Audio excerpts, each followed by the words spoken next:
Welcome to 95 news. ప్రతి క్షణం ప్రజాక్షేమం కోసం. ఈరోజు 2014లో వ్యవస్థాపక అధ్యక్షురాలు, అనేక సేవా కార్యక్రమాలు చేసిన కళాబంధు, ప్రముఖ పారిశ్రామికవేత్త, ప్రొడ్యూసర్ డాక్టర్ అనూహ్య రెడ్డి గారి దగ్గర ఉన్నాము. వారి గురించి మరికొన్ని విషయాలు తెలుసుకుందాము. నమస్తే మేడం. నమస్తే అండి.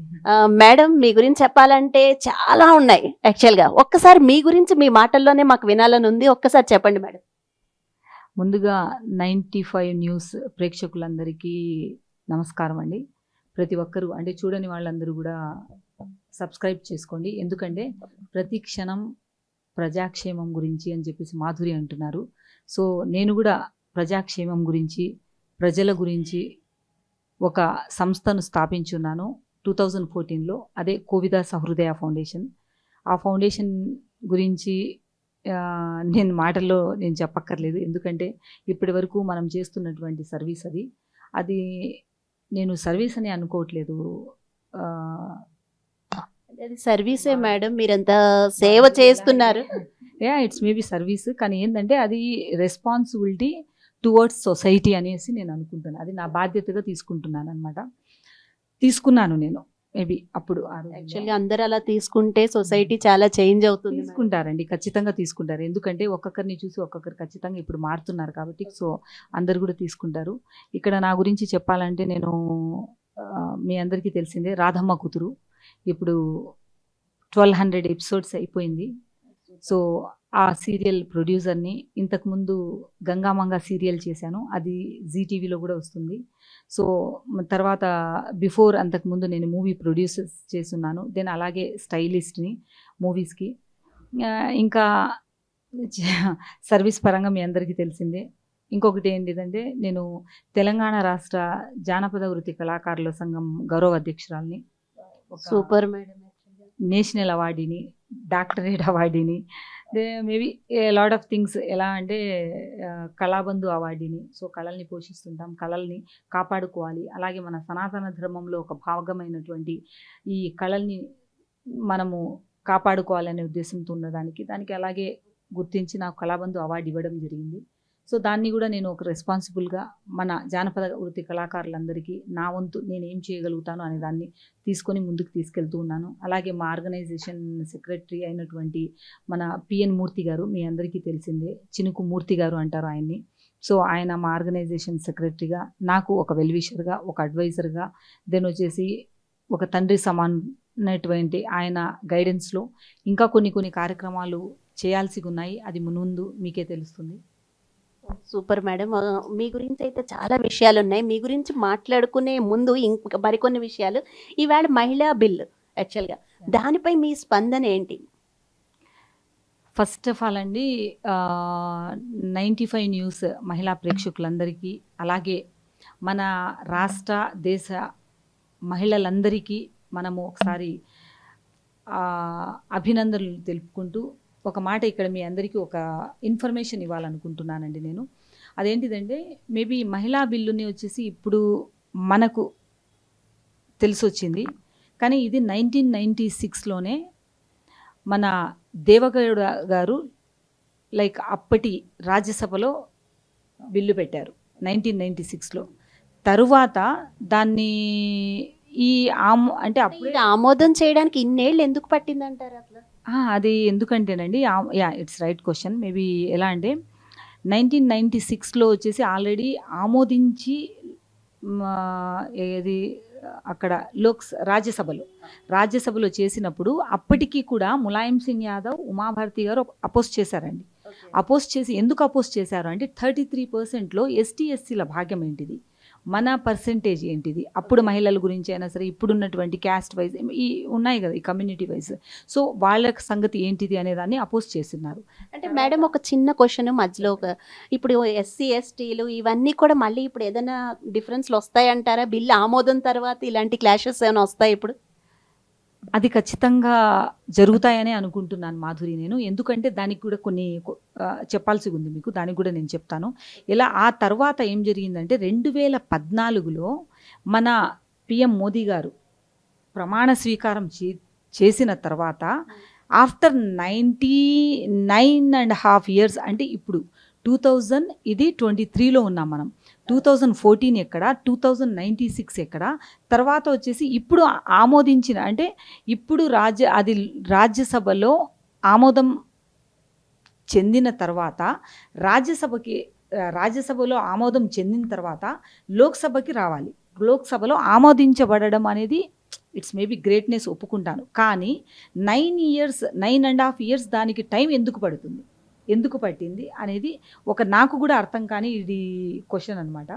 సో కానీ ఈ క్వశ్చన్లో ఏంటంటే దీంతో పాటు ఇంకా కొన్ని క్వశ్చన్స్ మాధురి, ఎలా అంటే చూడండి 2011లో ఉన్నటువంటి పాపులేషన్స్ వచ్చేసి అప్పుడు జరిగినటువంటి సర్వే ప్రకారము అప్పుడున్నటువంటి పాపులేషన్ 120 CR పాపులేషన్ అనమాట. ఇప్పుడున్నటువంటి పాపులేషన్స్ ఎలా అంటే 140 CR పాపులేషన్. అంటే 2011లో వచ్చేసి పాపులేషన్ సంగతి ఏంటిది, ఇప్పుడున్నటువంటి పాపులేషన్ ఏంటిది. తర్వాత ఇంకొకటి ఏంటంటే 2021లోనే మనకు సర్వే జరిగింది తప్ప ఆఫ్టర్ 2021 అనేది సర్వే జరగలేదండి. ఆ సర్వే జరిగిన తర్వాత అందులో ఏమేమి బయటకు వస్తాయి, ఎలా ఉంటుంది, దెన్ వచ్చేసి అందులో ఇక్కడ ఇంకా లైక్ రాజ్యసభ అయిపోయింది, లోక్సభలో ఆమోదించేశారు. తర్వాత కూడా అసెంబ్లీస్ అంటే 14 అసెంబ్లీస్ అనేది ఆమోదించబడాలండి. ఈ బిల్లు ఇక్కడికే కాదు, మళ్ళీ 14 అసెంబ్లీస్లో వచ్చేసి ఆమోదించబడాలి. అంటే అర్థం ఏంటిది, ఈ 14 అసెంబ్లీస్లో ఆమోదించబడిన తర్వాత కూడా మనము అంటే మన మైనారిటీస్ అయినా సరే, దెన్ STs అయినా సరే ఎవరంటున్నారు, ఇప్పుడు ఆల్రెడీ వచ్చేసి కొంతమంది మైనారిటీ లీడర్స్ వచ్చేసి కూడా ఏం చేశారు, వాళ్ళు అపోజ్ చేస్తున్నారు. దానికి మాకేంటిది, మాకేం వస్తుంది, మాకు ఎంత పర్సెంటేజ్ ఉంటుంది అన్నటువంటి క్లారిటీస్ అనేది ఇప్పటి వరకు లేవన్నమాట. ఇది ఇంకొక ఎత్తు అయితే మన రాష్ట్ర అంటే మనం ఇప్పుడు తెలంగాణలో ఉన్నాం. మన తెలంగాణ రాష్ట్ర సీఎం గారు 2014లో లోక్సభకి అంటే ఒక లెటర్ రాశారు. 33% అన్నటువంటి ఏ మహిళా సాధికారతకి ఏ బిల్లు పాస్ చేయాలనుకుంటున్నారు అది చేయండి అనేసి అప్పుడే లెటర్ రాశారు ఆయన. ఓకే, రాసినప్పుడు 2014లో ఆయన అయిన తర్వాత అంటే అప్పటి ఎంపీ మన కవితక్క కొన్ని పార్టీలతో కలిసి దాన్ని కూడా వచ్చేసి ప్రజెంట్ చేయాలి, మహిళా బిల్లును ఆమోదించాలి అని చెప్పేసి క్వశ్చన్ చేశారు.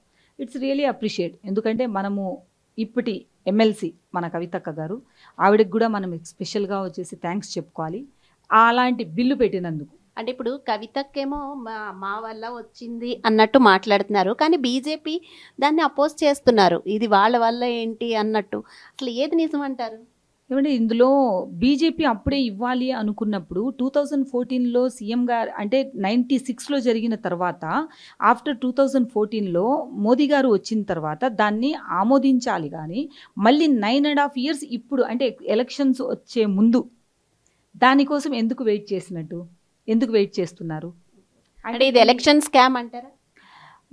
నాకు తెలిసినంత వరకు చిన్న పిల్లల్ని అడిగినా కూడా ఇది చెప్పేస్తారు, రైట్? అంటే నేనే దీనికి ఆన్సర్ చేయక్కర్లేదు, దీని గురించి పిల్లలు కూడా ఆన్సర్ చేసేస్తారు. ఇందులో ప్రాబ్లమ్స్ ఏమున్నాయంటే అండి, ఇప్పుడు మనము అనుకున్నంత ఈజీగా లేదండి. అలాగే వచ్చి అసెంబ్లీస్లో జరిగిన తర్వాత కొన్ని పార్టీలతో అయినా సరే, కొన్ని ప్రముఖ వ్యక్తులతో అయినా సరే, కొన్ని ఇంటలెక్చువల్ పీపుల్స్తో అయినా సరే కూర్చొని వాట్ దీని నుంచి నష్టం ఏంటిది, దీని నుంచి కష్టం ఏంటిది, అలా చేసినందువల్ల అప్పటి పాపులేషన్కి ఇప్పటికి పాపులేషన్కి డిఫరెన్సెస్ ఏంటిది అని చెప్పొచ్చు. ఓకే ఫైన్, అలా కూడా అనుకుందాం. ఓకే, బీజేపీనే చేసింది అనుకుంటున్నామండి, బీజేపీ వల్లనే వస్తుంది, బికాజ్ వచ్చేసి సెంట్రల్ గవర్నమెంట్లో ఉంది, బీజేపీనే ఆమోదిస్తుంది, 14 అసెంబ్లీస్ వాళ్ళకు ఉన్నాయి, వాళ్ళే ఆమోదిస్తున్నారు, వాళ్ళే బిల్లులు ఇస్తున్నారు, ఎవరి వల్ల టీఆర్ఎస్ వల్ల కాలేదు, ఓకే అని అనుకుందాము. దెన్ వాట్ అబౌట్ 2027కి ఇంప్లిమెంట్ ఎందుకు చేయాలి? ఇంప్లిమెంట్ అనేది 2027కి ఇంప్లిమెంట్ ఎందుకు జరగాలి? నాదొక క్వశ్చన్ ఇక్కడ. అంటే నేనే సందిగ్ధంలో ఉన్నప్పుడు ఒక అన్ఎడ్యుకేటెడ్ లేడీకి ఒక రాబోయే కాలాల్లో మన పిల్లలకైనా సరే, లేదు 27లో అంటే లైక్ మైనర్ అయ్యే పిల్లలకైనా సరే వాళ్ళు ఆ మెచ్యూరిటీ లెవెల్స్ వచ్చినప్పుడు ఇప్పుడు ఎందుకు పాస్ చేస్తున్నారు ఇన్ని ఇయర్స్ తర్వాత? 96 ఎక్కడ, 14 ఎక్కడ, 2023 ఎక్కడ, తర్వాత 27 ఎక్కడ అనే question mark step by step వస్తుంది. అంటే ఇప్పుడు ఎందుకు పాస్ చేస్తున్నారు అని అడుగుతున్నారు, ఓకే, కానీ అలానే మరి ఇప్పుడు అంటే చాలా పథకాలు మరి పెడుతున్నారు కదా బీఆర్ఎస్ కూడా, సో ఇప్పుడు ఎందుకు పెడుతున్నారు అన్ని పథకాలు అని క్వశ్చన్ చేస్తే మీరు ఏం చెప్తారు? ఏమండి, అంటే కొన్ని లిమిట్స్ ఏంటిది అంటే అండి, స్టేట్ లెవెల్కి కొన్ని లిమిట్స్ ఉంటాయి, సెంట్రల్ లెవెల్కి కొన్ని లిమిట్స్ ఉంటాయి, అలాగే సీఎంకి కొన్ని లిమిట్స్ ఉంటాయి, పిఎం కూడా అంటే స్టేట్ లెవెల్లో ఇన్వాల్వ్ అవ్వని కొన్ని లిమిట్స్ ఉంటాయి అన్నమాట. అంటే ఇది రాజ్యాంగపరంగా రాసినటువంటి రాజ్యాంగం, రైట్, ఇటు ఉన్నటువంటి బైలాసెస్ అన్నమాట. సో ఏంటిదంటే మేబీ రాష్ట్ర సీఎంలు ఇప్పుడు రాష్ట్రానికి అనుగుణంగా జనాలు మారుతున్నారు, దెన్ వచ్చేసి సొసైటీ మారుతుంది, అలాగే మన ఇంట్లో వాళ్ళు మారుతున్నారు, బయట వాళ్ళు మారుతున్నారు. మనం ఓటర్లని మనం ఎలా అట్రాక్ట్ చేయాలి, మనం ఎలా పదవిలోకి రావాలి, వాళ్ళకి బెనిఫిట్ ఎలా చేయాలి అనే ఉద్దేశంతో రాష్ట్ర గవర్నమెంట్ కొన్ని స్కీమ్లు ఇంప్లిమెంట్ చేయడంలో తప్పు లేదు, దానికి సెంట్రల్ గవర్నమెంట్ సపోర్ట్ కూడా ఉండడంలో తప్పు లేదు, రైట్. దట్ ఈస్ మనం అంటే ఇప్పుడు ఉన్నటువంటి బైలాసెస్ ప్రకారం అవి ఎలా జరుగుతున్నాయి అనేది ఇది ఎలక్షన్ మేనిఫెస్టో అనుకొని మనము ఓకే జస్ట్ దాన్ని మనం ఆస్వాదించాలి. ఒక్క విషయం చెప్పండి మేడం, అంటే మహిళలకు ఎలాంటి ఉపయోగాలు ఉంటాయి ఇప్పుడు ఇది చేయడం వల్ల? ఖచ్చితంగా అండి, ఎందుకంటే రాజకీయాల్లో రావాలనుకుని 33% రిజర్వేషన్స్తో రాజకీయాల్లో రావాలనుకునే ఏ ఆడపిల్ల అయినా సరే, ఏ మహిళ అయినా సరే ఖచ్చితంగా మాకు 33% రైట్స్ ఉన్నాయి, మాకు ఎందుకు ఇవ్వరండి అని చెప్పేసి అడగచ్చు. అలాగే ఏంటిదంటే 33% రిజర్వేషన్స్ ఇచ్చిన తర్వాత ఇప్పుడు ఈ కుల మతాల భేదాలు అనేటివి ఏమున్నాయో చూసారా, దానికి ఎస్టీలు, ఎస్సీలు, మైనార్టీలు అనే నేపథ్యంతో ఎవరికి ఎన్ని పర్సంటేజ్లు ఇస్తున్నారు అనే దానికి కూడా ఇక్కడ ఇందులో ఒక క్వశ్చన్ మార్క్ ఉంటుందండి, రైట్. దీనికి కూడా గొడవలు జరుగుతాయి ఇక్కడ నేను అనుకుంటున్నది. కానీ ఇవన్నీ జరగకూడదు అంటే ఒక ప్రణాళికాబద్ధమైనటువంటి కార్యాచరణ మన పిఎం మోదీ గారు ఇంతకుముందు చేసి ఉన్నారు, ఇప్పుడు కూడా అలాగే చేస్తారు అని చెప్పేసి మనం అనుకోవాల్సి వస్తుంది. కాసేపు రాజకీయాల గురించి పక్కన పెడితే మేడం, మీ పర్సనల్ లైఫ్ గురించి మాట్లాడుకుందాం. ప్రొడ్యూసర్గా అంటే మూవీ కష్టాలు మీకేం తెలుసురా అంటారు ఎవరినైనా అడిగితే. అసలు అది నిజమేనా? మూవీ కష్టాలు ఏంటి? ఒక ప్రొడ్యూసర్గా అందులో పైగా లేడీ, సో మీరు ఎలాంటి ఇబ్బందులు పడతారు? ఈ పని అయితే హ్యాపీగానే చేస్తూ ఉండొచ్చు, బట్ ఎంతో కొంత కష్టం అయితే ఉంటుంది. ఆ కష్టాలు ఏంటో చెప్పండి మేడం. ఇప్పుడు మహిళా సాధికారత 33% అని చెప్పేసి మనం ఇప్పుడు చెప్పుకుంటున్నాము. మహిళా సాధికారత ఆల్రెడీ జరుగుతూనే ఉంది. ఆల్రెడీ మహిళలు మాలాంటి వాళ్ళు ఎంతోమంది, అంటే నేనే కాదు, నన్ను తలదన్నే వాళ్ళు, నన్ను మించిన వాళ్ళు ఎంతోమంది చేస్తూనే ఉన్నారండి. ఏంటిదంటే సినిమా కష్టాలు అని చెప్పేసి అంటారు చూసారు, సినిమా కష్టాలు కాదండి, ఆ కష్టాలనే ఇష్టంగా వాడుకుంటాం అనమాట, ఇష్టంగా చూస్తాం. ఇప్పుడు మీరు మీడియా ఉన్నారు అంటే మీడియా కూడా వచ్చేసి లైక్ ప్రింట్, ఎలక్ట్రానిక్ మీడియా కూడా వచ్చేసి మీరు ఆస్వాదించట్లేదా, దాన్ని మీరు ఆనందించట్లేదా, రైట్? ఎందుకంటే దాన్ని ఇష్టంగా చూసుకుంటున్నారు. ఎందుకు ఇష్టంగా చూసుకుంటున్నారు అంటే మనకు ఇష్టమైన పని కష్టం అనిపించదండి ఖచ్చితంగా. మేబీ కష్టాలు అయితే ఏ ప్రొఫెషన్లో కష్టాలు లేవు. ఆఫ్ కోర్స్ మనకి ఇష్టమైన పని కష్టం అనిపించదు, అదైతే కరెక్టే, బట్ ఎంతో కొంత ఇబ్బందులు అయితే ఉంటాయి కదా. ఇప్పుడైతే ఇక్కడ ఇందులో యాక్టర్స్ వేరే రాష్ట్రాల నుంచి వస్తున్నారు, సో అలాంటి వారికి, తెలుగు వారికి సరిగ్గా అవకాశం దొరకట్లేదు అని ఒక మాట కూడా ఉంది. ఈ వీటన్నిటి గురించి చెప్పండి మేడం. ఖచ్చితంగా వచ్చేసి ఇప్పుడున్నటువంటి సిచ్యువేషన్ ప్రకారం ఏంటిదంటే అండి, ఎక్కువ బయట నుంచి తీసుకురావడమే జరుగుతుంది. ఎందుకు అంటే ఇక్కడ మన వాళ్ళు మనకు అంటే ప్రొడ్యూసర్స్కి అయినా సరే, ఇప్పుడు సీనియర్ మోస్ట్ ఆర్టిస్టులు అయినా సరే, మన తెలుగులో ఎంతోమంది చాలామంది ఉన్నారు. మన హైదరాబాద్ ఎస్పెషల్లీ దానికి హబ్ అనమాట, రైట్. సో ఎక్కడి నుంచో, బాంబే నుంచో, లేదంటే కర్ణాటక నుంచో, లేదంటే చెన్నై నుంచో ఇట్లా పిలుచుకురావడం, వాళ్ళని వచ్చేసి ఇంట్రొడ్యూస్ చేయడం, అరే ఆ అమ్మాయి అని చెప్పేసి అమ్మాయికి హైప్స్ ఇవ్వడం చేయడం జరుగుతున్నారు. ఇక్కడ తెలుగు రాష్ట్రాల్లో ఏంటి అంటే మహా ఎక్కువ అంటే ఎక్కువ కళ లేక కాదండి, కానీ ఏంటిదంటే మనకు కొన్ని లిమిట్స్ ఉన్నాయి. సాంప్రదాయబద్ధకంగా ఉన్న ఫ్యామిలీస్ నుంచి వచ్చిన వాళ్ళు కొన్ని లిమిట్స్, అలా ఆ లిమిట్స్ పెట్టుకొని ఉండడం వల్ల వాళ్ళు మేబీ ఆ డ్రెస్సింగ్ అయినా సరే, దెన్ వచ్చేసి ఆ యాక్టింగ్ చేయడానికైనా సరే, ఆ సీన్కి అయినా సరే కొద్దిగా హిస్టేట్ అవుతున్నారు. కాబట్టి ఇప్పుడు ఆ రోజుల్లో అలా జరిగింది, కానీ ఇప్పుడు అలా జరగట్లేదండి. ఇప్పుడు ఏమైపోయిందంటే వాళ్ళు ఇప్పుడు హైదరాబాద్ బాబోయ్ అని చెప్పేసి నార్త్ వాళ్ళే వెళ్ళిపోవాల్సి వస్తుంది. ఎందుకంటే వాళ్ళని చూసి మేము కూడా నేర్చుకున్నాము, ఇప్పుడు మా వాళ్ళని కూడా ముందుకు తీసుకురాబోతున్నాము. అంటే ఎక్కువగా కూడా మన వాళ్ళు కూడా ఏంటంటే కొద్దిగా బ్రాడ్ మైండెడ్గా తయారయ్యారు. అంటే ఇప్పుడు మీరు ఎలా సపోర్ట్ చేస్తున్నారు మేడం? మీరు కూడా సీరియల్స్ ప్రొడ్యూస్ చేస్తున్నారు, తర్వాత మూవీస్ ప్రొడ్యూస్ చేస్తున్నారు, మీరు మన తెలుగు వాళ్ళని ఎంకరేజ్ చేస్తున్నారా? నేను ఎక్కువగా మా తెలుగు వాళ్ళు అంటే నా సీరియల్స్ చూస్తే గంగామంగాలో అయితే అదర్ స్టేట్ నుంచి ఎవరిని తీసుకోలేదండి నేను. అలాగే వచ్చేసి రాధమ్మ కూతురు ఆల్మోస్ట్ వచ్చేసి ఇక్కడ అంటే లైక్ 80% మన తెలుగు వాళ్ళే ఉంటారు, తెలుగు ఆర్టిస్ట్లే ఉన్నారు నా సీరియల్లో. అది ఏంటిదంటే మా ఛానల్కి నాకు ఉన్న బాండింగ్ అది అంతే. మీరు తెలుగు వాళ్ళనే తీసుకోవాలి, తెలుగు వాళ్ళనే ఎంకరేజ్ చేయాలి అని చెప్పేసి క్లియర్. మేబీ ఇప్పుడు జీలో ఉన్నాం కాబట్టి జీలో ఏం చేస్తారంటే ఎక్స్పెషల్లీ వచ్చేసి మా CEO ఎవరు అనురాధ గారు ఉన్నారు. సో కొద్దిగా ప్రాంత ప్రీతి ఉంటుంది కాబట్టి, అంటే షీఈ్ ఫ్రమ్ కన్నడ, సో అలా అని చెప్పేసి కొద్దిగా ఎంకరేజ్ చేస్తూ ఉంటారు కన్నడ వాళ్ళని. It's okay. అక్కడ ఆర్టిస్టులు అంటే నాకు తెలిసినంత వరకు ఏ ఆర్టిస్ట్ అయినా కళారంగంలో ఉన్నప్పుడు అండి కులమతాలకు అతీతంగా దెన్ ప్రాంతాలకు అతీతంగా కళని నమ్ముకొని వాళ్ళ కళాత్మకతని ఎప్పుడు బయట పెడతారో దానికి ఎప్పుడు విలువ ఉంటుందండి అంతే. అంటే ఇప్పుడు రాధమ్మ కూతురు 1200 ఎపిసోడ్స్ అయిపోయింది, 1200. సో మీ ఎక్స్పీరియన్స్ ఏంటి మేడం ఆ సీరియల్ గురించి చెప్పండి. నా ఎక్స్పీరియన్సా దాంట్లో రకరకాలుగా ఉంటాయి మాధురి. ఎందుకంటే దాంట్లో చూడండి, ఇప్పుడు ఎవరైనా సరే ఒక కీ పర్సన్ ఏం చేయకపోయినా కూడా అది ఎలా ఎఫెక్ట్ అవుతుంది, ప్రొడ్యూసర్స్ మీదకి ఎఫెక్ట్ అవుతుంది. సో ఏంటంటే ఫస్ట్ క్రూ అనేది పర్ఫెక్ట్గా ఉండాలి. నాకు తెలిసినంత వరకు నా ప్రొడక్షన్ బాయ్ దగ్గర నుంచి, నా 24 క్రాఫ్ట్స్ దగ్గర నుంచి, నా ఆర్టిస్టుల దగ్గర నుంచి అందరినీ, అంటే like even though channel EP దగ్గర నుంచి కూడా మేము అంత పర్ఫెక్ట్గా సెట్ చేసుకొని వాళ్ళకు కావాల్సినట్టు మేము కోఆపరేట్ చేస్తున్నాము, మాకు కావాల్సినట్టు వాళ్ళు కోఆపరేట్ చేస్తున్నారు. ఇట్స్ మ్యూచువల్ అండర్స్టాండింగ్ మీద ఇప్పటి వరకు సక్సెస్ఫుల్గా ఈ 1200 ఎపిసోడ్స్ అనేది కంప్లీట్ చేశాము. మేబీ ఇంకా అది కొనసాగుతూ ఉంది, కొనసాగబోతుంది కూడా. ఒక ప్రొడ్యూసర్గా ఎప్పుడైనా డిప్రెషన్కి లోన్ అయ్యారా మేడం? అనవసరంగా ఇది తీసాను, ఇందులోకి వెళ్ళాను, వెళ్లకుండా ఉంటే బాగుంటుంది అని ఎప్పుడైనా అలాంటి రోజులు ఎదురయ్యాయా?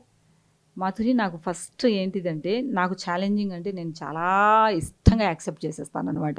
అంటే ఈ డిప్రెషన్లు లేదు అనుకుంటే ఈ స్ట్రెస్ అంట ఇదంట ఇది యాక్చువల్లీ అది నాలో ఇన్పుట్ అనమాట. అంటే వాటిని నేను అంటే కష్టాలు దెన్ వచ్చేసి ఏంటి బాధ ఇలాంటివన్నిటి ఏంటి అంటే నేను యాక్సెప్ట్ చేసేసి ఉండా. నేను గాయత్రి మాత ఉపాసకురాలు. నాకు ఇవన్నీ ఏమనిపిస్తాయి అంటే ఎంత స్ట్రెస్ ఉంటే నాకు అంత ఛాలెంజింగ్గా ఉంటుంది ఆ వర్క్, నాకు అంత బూస్టింగ్గా ఉంటుంది, అంత పీస్గా ఉంటుంది అనమాట. అంటే ఓకే చలో ఈ ఛాలెంజ్ని నేను ఓవర్కమ్ చేశానా, నేను దీన్ని వచ్చేసి ఓవర్కమ్ చేసిన తర్వాత అవతలకి అది లబ్ధి చెందిందా అని చెప్పేసి చూస్తా. ఫస్ట్ నా బెనిఫిట్ అనేది చూసుకోనండి. దీనివల్ల నేను దీన్ని ఓవర్కమ్ చేయకపోతే ఈ ప్రాబ్లమ్నైనా ఈ స్ట్రెస్నైనా ఈ డిప్రెషన్ అని ఏమంటారు ఏమైనా అనుకోనండి, కానీ ఏంటంటే నేను దాన్ని తీసుకునేది ఒక పనిలాగానే తీసుకుంటా. ఆ పనిలో నేను దాన్ని అధిగమించకపోతే నన్ను నమ్ముకున్న వాళ్ళ పరిస్థితి ఏంటిది, అదొక్కటే నా విజన్, అదొక్కటే నాకు అనిపిస్తుంది. సో అది అనిపించినప్పుడు నేనేం చేస్తాను అంటే దాన్ని ఫస్ట్ వచ్చేసి ఎక్కడ రాంగ్ జరిగింది, ఎక్కడ మనం దాన్ని రెక్టిఫై చేయాలి. ఎందుకంటే ప్రతి మిస్టేక్కి ఒక రెమెడీ అనేది ఉంటుందండి. ఆ రెమెడీని మనము కనుక్కోగలిగితే అది పెద్ద విషయం కాదు. మేము ఎందుకు వచ్చామా అనే విషయం ఏ రోజు నేను ఇండస్ట్రీ గురించి ఇప్పటి వరకు కూడా నేను ఎప్పుడు కూడా వచ్చేసి అనుకోలేదన్నమాట. ఎందుకు అనుకోలేదు అంటే అది నాకు ఇష్టమైన పని. వానైనా ఎండైనా చలి అయినా ఏ కాలమైనా సరే 24/7 నేను ఇండస్ట్రీలో పనిచేయడానికైనా సరే నా క్రూని లైక్ 24 క్రాఫ్ట్స్ని వాళ్ళకి అంటే ఉపాధి కల్పించడానికైనా సరే నేను ఎప్పుడూ రెడీగా ఉంటాను. కాబట్టి అంటే వాళ్ళ బ్లెస్సింగ్సే నాకు ఇంత బూస్ట్ ఇస్తూ ఉంటాయి. సో అది నాకు చాలా ఇష్టంగా. మేడం మీకు అంటే ఇంత చిన్న ఏజ్లోనే ఇంత సేవా దృక్పథం రావడానికి గల కారణం ఏంటి? ఫ్యామిలీలో ఎవరైనా మీలానే ఆలోచిస్తారా? అది జెనెటిక్ పరంగా అంటే మేబీ DNA ప్రాబ్లం అనుకోండి. ఎందుకంటే మా ఇంట్లో ఎప్పుడు కూడా మా నాన్నగారు కూడా అయినా సరే మా మదర్ అయినా సరే ఎప్పుడు కూడా వాళ్ళు సర్వీసే అనమాట. ఒకరికి ఇవ్వంది వాళ్ళు ఏది చేయరు. సో ఆ రకంగా చూస్తూ చూస్తూ పెరిగి నాలో కూడా అలా ఇన్పుట్ అలా ఉండిపోయింది. సర్వీస్ అనేసి నేను అంటే దాన్ని నేను సర్వీస్ అనే దానికంటే కూడా కర్మానుసారం మనం అనుభవిస్తున్నాం. ఇది కర్మానుసారం మనం చేసుకునే పని తప్పదనమాట. అంటే ఈ ప్రపంచం అంటే మనం ఉన్నటువంటి ఈ ప్రపంచము ఒక యుద్ధ భూమి లాంటిదండి. సో ఈ యుద్ధంలో నుంచి మనము బయటపడాలి అంటే పోరాడక తప్పదు. ఎదర్ మనమా అవతల వల్ల ఇంతే. సో నాకు తెలిసిన కాన్సెప్ట్ ఏంటిది అంటే లైక్ మనము ఈ కర్మ అనే దానితో మనం ఖచ్చితంగా ఫైట్ చేయాల్సిందే. దాన్ని మనం తప్పించుకోలేము. సో తప్పించుకొని దాని నుంచి పరిగెత్తుకోవాలా అని చూస్తే అది మనల్ని వెంటాడుతూనే ఉంటుంది. ప్రతి ఒక్కరికి ఇదే మాట అంటానండి. యాక్చువల్గా మీరు చాలా గ్రేట్ మేడం. కర్మని కూడా హ్యాపీగా జయించాలనుకుంటున్నారు.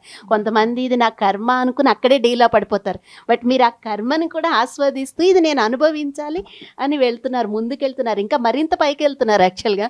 సో మిమ్మల్ని అయితే మెచ్చుకుని తీరాలి. మేడం నెక్స్ట్ ఫ్యూచర్ ప్రాజెక్ట్స్ గురించి చెప్పండి. ఫ్యూచర్ ప్రాజెక్ట్స్ ఫ్యూచర్లో ఇప్పుడు మేము ఇంకా ఒక 2 వెబ్ సిరీస్ చేయబోతున్నామండి. అలాగే వచ్చేసి ఒక మూవీ చేయబోతున్నాము. ఇంకా చిన్న చిన్న మూవీస్ ఎలాగో వస్తుంటుంటాయి. వాటికి నేను ఫైనాన్షియల్గా కాబట్టి దెన్ వచ్చేసి ఎలాగో ఫైనాన్స్ చేస్తూనే ఉంటాం మూవీస్కి. ఇంకా అలా ఇంకా ఇవి మూవ్ అయితే ఇప్పుడు ప్రస్తుతానికి అయితే వెబ్ సిరీస్ ఒక 2 వెబ్ సిరీస్ స్టార్ట్ చేయబోతున్నాము. దెన్ అలాగే మూవీ అయితే చేస్తాము. మీరు ఇవన్నీ చేయడానికి మీకు వెనకాల ఉన్న సపోర్ట్ ఏంటి మేడం? నా మీకు మీరేనా? అలా కాదండి, లేదు, ఫ్యామిలీలో సపోర్ట్ లేకపోతే అసలు ఏది చేయలేదండి. అంటే ఫస్ట్ చెప్తారు చూడండి, ఇంట గెలిచి రచ్చ గెలవండి అని చెప్తారు. బట్ నేను ఒక మాట చెప్తా, అంటే ప్రతి ఒక్క మహిళకి నేను చెప్పేది ఏంటంటే ఫస్ట్ వచ్చేసి మన ఇంట్లో లేని దీపం గుళ్ళో ఎప్పుడు పెట్టద్దండి. ఫస్ట్ మన ఇంట్లో భర్తని, పిల్లల్ని, లేదంటే మన పేరెంట్స్ ఉంటే పేరెంట్స్ని, ఎల్డర్స్ని, వాళ్ళందరినీ ఫస్ట్ న్యాయం చేయండి. న్యాయం చేసిన తర్వాత మీకు ఏది ఇష్టమైందో ఆ రంగంలో వచ్చేసి మీరు బయటికి వచ్చారనుకోండి, పీస్గా ప్రశాంతంగా నవ్వుకుంటూ దెన్ వచ్చి ఎలాంటి స్ట్రెస్ ఫీల్ అవ్వకుండా చేస్తారు. సో నేను సేమ్ ఫాలో అవుతాను. ఫస్ట్ ఇంట్లో ఎవరు తిన్నా తినకపోయినా మేబీ నేను మేట్స్ అని చెప్పను, దే ఆర్ మై లైక్ వచ్చేసి సపోర్టర్స్. నాకు ఎందుకంటే వాళ్ళు లేనిది నేను లేను, రైట్? ఇప్పుడు నేను నా ఇంటి వరకే ఆగిపోయాను అనుకోండి, ఇప్పుడు నా ఫ్యామిలీ కోసమే నేను ఆగిపోతే ఉండే 5-6 మందిలో కూడా నేను అక్కడ ఆగిపోయాను అని అనిపించింది అనుకోండి, నేను 500-600 మందికి నేను సర్వీస్ చేయలేను. సో ఆ 500 మందిని నేను కరెక్ట్గా పర్ఫెక్ట్గా చూసుకోవాలి అంటే వాళ్ళ వెనకల ఇంకో ఎంతోమంది ఉంటారు, రైట్? సో అలాంటి వాళ్ళని నేను చూడాలి, వాళ్ళకు నేను ఉపాధి కల్పించాలి, వాళ్ళ రెస్పాన్సిబిలిటీ నేను తీసుకోవాలి అన్నప్పుడు నాతో ఉన్నవాళ్ళు, నన్ను సపోర్ట్ చేసేవాళ్ళు ఇంట్లో, నాకు వంటకైనా సరే, ఇంటి పనికైనా సరే, దేనికైనా, నా డ్రైవింగ్, నన్ను తీసుకెళ్ళడానికి నా డ్రైవర్ అయినా సరే, వాళ్ళందరినీ నేను చూసుకోవాలి. సో వాళ్ళందరినీ సపోర్ట్ చూసుకున్నప్పుడు వాళ్ళు ఏంటంటే నా ఇంట్లో మనుషుల్లాగా నేను చూసుకుంటాను కాబట్టి నేను వాళ్ళ పనికి గౌరవిస్తాను కాబట్టి వాళ్ళకి ఆ విలువ ఉంటుంది. అట్లీస్ట్ అంటే పనికి విలువ లేని వాళ్ళ దగ్గర నాకు విలువ లేదండి, అంతే. నన్ను ఎవరు విలువిస్తారు అంటే నేను వాళ్ళ పనికి నేను విలువిచ్చిన వాడే నాకు ఆ పనికి విలువిస్తాడు. మేడం, మన కింద ఉన్న వాళ్ళు బాగుంటే మనం బాగుంటాము అనే కాన్సెప్ట్ యాక్చువల్గా ఒక మాటలో చెప్పాలంటే మీది. పక్కా అండి, ఎందుకంటే మనం గుర్తించి ఇప్పుడు మాధురి అంటే what is Madhuri, who is Madhuri?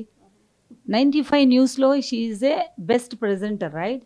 ఇక్కడ వచ్చేసి మా డిఓపి ఉన్నారు, ఎవరు, నాగరాజ్ అన్న ఉన్నారు, ఆయన హీజ్ ఏ, అంటే కొన్ని మాకు ఇక్కడ ఈవెన్ దో ఈ బుద్ధుడు పెట్టడానికి కూడా ఆయన వచ్చేసి అమ్మ ఇలా పెడదాము అని చెప్పారు, రైట్? నేను అలా పెట్టి అలా అంటే లైక్ పీస్గా ప్రశాంతంగా మనం చేసుకోవడానికి ఒక అడ్వైజ్ ఇచ్చారు. అంటే ఏంటిది అంటే ఆయన కళని, ఆయన వృత్తిని ఆయన గౌరవిస్తున్నప్పుడు నేను ఖచ్చితంగా వాళ్ళని గౌరవించాలి.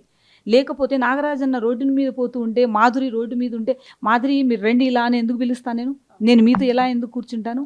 ఫస్ట్ మనల్ని ఇలాగే సేమ్ వే మిమ్మల్ని నేను ఎలా గౌరవిస్తాను, మీ వృత్తిని ఎలా గౌరవిస్తాను, ఫస్ట్ నా వృత్తిని నేను గౌరవించుకొని, నన్ను నేను గౌరవించుకొని, నాకు నేను విలువించుకున్న తర్వాతనే అవతలోళ్ళకి నేను ఆ విలువిస్తాను, వాళ్ళ వృత్తిని గౌరవిస్తాను, వాళ్ళని గౌరవిస్తాను. అంటిల్ అన్లెస్ ఐఎమ్ నథింగ్ అండి. మేడం, అంటే ఇప్పుడు కోవిద సహృదయ ఫౌండేషన్కి ఎక్కడి నుంచైనా యాక్చువల్గా మీకు సహకారం లభిస్తుందంటే, ఏ గవర్నమెంట్ నుంచి కానీ, ఎక్కడైనా ఎన్ఆర్ఐస్ నుంచి, లేదా మీరే స్వయంగా నడిపిస్తున్నారా? ఇట్స్ ఏంటంటే దేవుడా, నేను ఇప్పటి నుంచి అంటే 2014 నుంచి నేను ఎస్టాబ్లిష్ చేసినప్పటి నుంచి ఇప్పటి వరకు నేను సింగిల్ పెన్నీ ఎవరు నాకు ఇవ్వలేదండి, ఒక్క రూపాయి కూడా. అంటే నా రక్తాన్ని నేను నీళ్ళగా వాడుతున్నాను అనమాట. అంటే నేను పడుకునే 2 hours 3 hours ఏదున్నా సరే నేను హ్యాపీగా ఎంజాయ్ చేస్తూ నా సాటిస్ఫాక్షన్ దాంట్లో వెతుక్కుంటున్నా. దానికి కోఆపరేషన్ నాకు కోఆపరేట్ చేసి నా ఇంట్లో వాళ్ళు నాకు కోఆపరేట్ చేస్తున్నారు. అంతేగాని నేను ఫండ్ చేసి అంటే ఇంకొకరి మీద నమ్మకంతో వాళ్ళు ఏదో ఇస్తే నేను చెయ్యాలనేది చేస్తే ఎవడైనా చేస్తారు. మీరు చేయరా? మాధురి వెళ్తూ ఎవరికైనా కొద్దిగా ఫుడ్ పెట్టేసి వెళ్ళిపోండి అమ్మా మీరు అని చెప్తే మీరు చేయరా? ఎవరేం చేస్తారు? వాళ్ళని మా స్టాఫ్ కూడా చేస్తారు. అట్లా కాదు కదా, మనం బాధ్యత తీసుకోవాలి. మనకు ఏ సాటిస్ఫాక్షన్ అంటే మనకు తృప్తినిచ్చేది ఏది ఉంది అంటే, నేను పబ్బులకి వెళ్ళను, హబ్బులకి వెళ్ళను, నాకు ఫ్రెండ్స్ లేరు, నేను థియేటర్స్కే వెళ్ళను, ఏదున్నా ఇంట్లో థియేటర్ ఉంది, హోమ్ థియేటర్ ఇంట్లో చూసుకుంటా, లేదంటే మేము చూసే సినిమాలే కాబట్టి ఇంకేముందిలే అని చెప్పేసి కామ్గా ఉండిపోతా, మ్యూజిక్ వింటాను. అంతవరకు మహా అయితే అంతగా కోపం వచ్చేసినప్పుడు ఖచ్చితంగా అరిచేస్తాం ఆ వాళ్ళ మీద. అంటే ఎందుకంటే అలా అంటే న్యాగ్గా పాలిష్గా పనులు చేయించుకునే వాళ్ళు వేరుంటారేమో. అంటే పెట్టేవాళ్ళే మొట్టుతారు, మొట్టేవాళ్ళే పెట్టుతారు అంటారు కదా, నేను ఆ కోవకు చెందిన దాన్ని. నేను కనబడినంత మంచిదాన్ని అయితే కాదు, ఖచ్చితంగా క్లియర్గా క్లారిటీ చెప్తాను. ఎందుకంటే అయినా కూడా నా వాళ్ళు 11 ఇయర్స్ 12 ఇయర్స్ నుంచి నాతోనే ఉన్నారు. నా స్టాఫ్ అంతా నాతోనే ఉన్నారు. ఎందుకు ఉన్నారు అంటే వాళ్ళకి తెలుసు నాకు ఎందుకు కోపం వస్తుంది, నేను ఎప్పుడు చిరాకు పడుతున్నాను, నాకు ఏం నచ్చలేదు అనేసి అప్పుడే వాళ్ళు పసిగట్టేస్తారు. నేను పిలిచి ఇప్పుడు నేను అరిచాననుకోండి, మళ్ళీ నేనే పిలుస్తా. పిలిచి, "అరే! ఇలా అరిచేశాను నేను మీ మీద. నేను ఈ మూడ్‌లో ఉన్నాను. ఏమనుకోవద్దండి. మీరు ఇలా చేశారు" అట్లా అంటే వాళ్ళే చెప్తారు, "లేదు మేడం, మీరు మాకు అర్థమైంది. మీకు నచ్చలేదు. మీరు ఆ మూడ్‌లో ఉన్నారు అర్థమైంది. అందుకని" కామ్‌గా వాళ్ళు అర్థం చేసుకుంటారనమాట. ఆ అండర్‌స్టాండింగ్ మాకుంది. నేను పిలిచి నేను సారీ వాళ్ళకి చెప్పడం వల్ల నేనేం తక్కువ దాన్ని అయిపోను. వాళ్ళు తీసుకోవడం వల్ల వాళ్ళేమి గొప్పవాళ్ళు అనేసి ఇదేం కాదు కదా. ఇక్కడ ఏంటిదంటే వాళ్ళు తప్పు చేసినప్పుడు నా దగ్గర ఒప్పుకుంటారు. ఒప్పుకున్నప్పుడు నేను తప్పు చేసినప్పుడు వాళ్ళ దగ్గర ఎందుకు ఒప్పుకోకూడదు?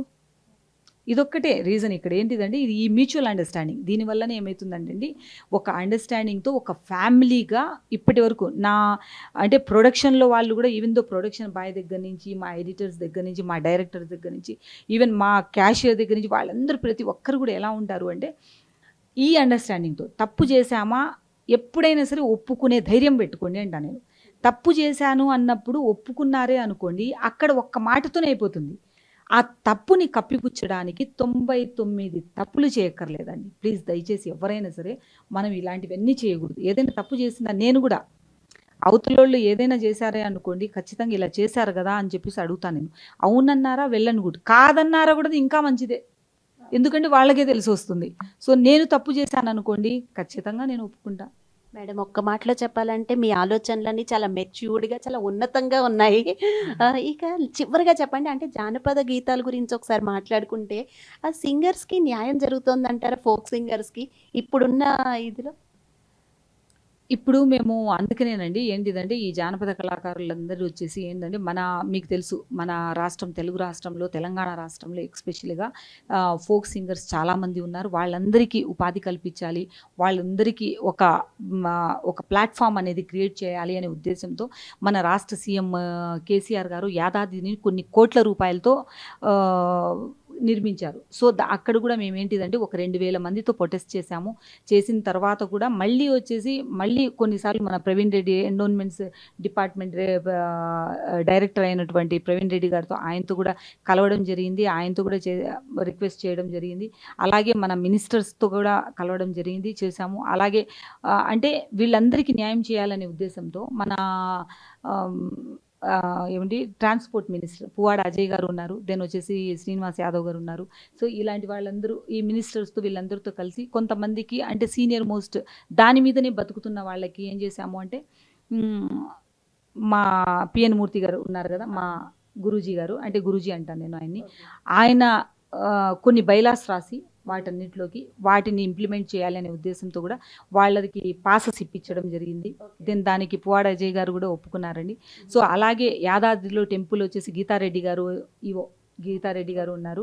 సో, ఆవిడ గూడా వచ్చేసి అక్కడ మళ్ళీ కొంతమంది ఈ ఫోక్ సింగర్స్‌నైనా సరే, జానపద కళాకారులకైనా సరే, దెన్ కూచిపూడి, భరతనాట్యం, పేరిణి, దెన్ ఇలాంటి కళా బృందాలందరినీ వచ్చేసి ప్రేరేపించడి వాళ్ళందరినీ వచ్చేసి ఎంకరేజ్ చేస్తూ అక్కడ కూడా వచ్చేసి కొన్ని కార్యక్రమాలు చేపట్టండి అని చెప్పేసి ఆవిడ కూడా ఇది చేశారు, సపోర్ట్ చేశారు. అంటే మేబీ ఇవన్నీ ఎలా వచ్చాయి అంటే మన సీఎం గారి వల్ల, దెన్ వచ్చేసి ఉన్నటువంటి మినిస్ట్రీస్ వల్ల మన రాష్ట్రాన్ని కూడా అలాగే చేస్తున్నాము. అంటే మన రాష్ట్రంలో ఉన్నటువంటి యాదాద్రిని కూడా తిరుమల లెవెల్‌లో ఒక పర్యాటక కేంద్రంగా చేయాలని చెప్పేసి అనుకున్నామంట. అంటే ఇట్స్ ఎ బిగ్ సబ్జెక్ట్. దీని గురించి మేమేం చేసాం ఏంటి అని మీకు మళ్ళీ ఇంకొక ఇంటర్వ్యూలో చెప్తాను. ఎందుకంటే ఇది మీరు సడన్‌గా మనం చేస్తున్నటువంటి ఇంటర్వ్యూ కాబట్టి ఇంకొకసారి మీకు ఇందులో వచ్చేసి అన్నమయ్య పీఠమైనటువంటి అంటే మన పీఠాధిపతి అన్నమయ్య కళాక్షేత్ర పీఠాధిపతి మన విజయశంకర స్వామి గారి శంకర్ గారి అంటే బ్లెస్సింగ్స్ చాలా ఉన్నాయి. ఆయన ఇన్వాల్వ్‌మెంట్ కూడా ఉంది చాలా. సో, ఆయనకు కూడా మనము కృతజ్ఞతలు చెప్పుకుంటూ యాక్చువల్‌గా మీకు కూడా కృతజ్ఞతలు చెప్పాలి మేడం నిజంగా. చాలా అంటే మీరు సేవ అంటే ఇది సర్వీస్ కాదు అంటున్నారు. కానీ ఖచ్చితంగా ఇది సర్వీసే. మీలాగే మొత్తం కొంతమందైనా ఆలోచిస్తే సమాజం చాలా బాగుపడుతుంది అని నా అభిప్రాయం. Thank you so much madam. మీ అమూల్యమైన సమయాన్ని మాకు ఇచ్చినందుకు. నమస్తే. చూశారు కదండి అనూహ్య రెడ్డి గారితో ఫేస్ టు ఫేస్. మరిన్ని కార్యక్రమాల కోసం చూస్తూనే ఉండండి 95 న్యూస్.